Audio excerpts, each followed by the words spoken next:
И насам. Така, давайте. Вие държите ръката отгоре, точно така. Ето, супер. И сега сте отдолу. Ето така. За вас какво ще е най-важното като родители? И нещо, което всъщност виждаме, че много често родители търсят помощ при нас в спешно отделение.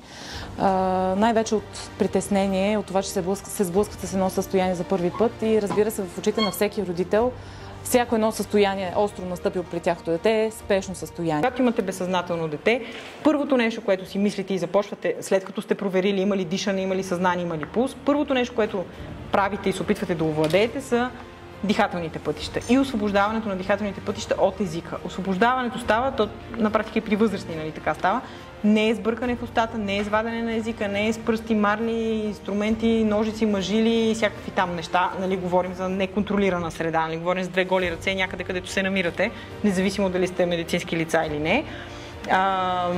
Поддържането на дихателните пътища и освобождаването на трахеята от езика всъщност става с отвеждане на главата и на челюстта, така както го виждате тук. Но вашата цел от самото начало е да обездвижите пациента и да ни го докарате не по-зле от това, което е бил в момента на получаване на травмата. Не се опитвате да изправяте фрактури, да намествате, да връщате на място.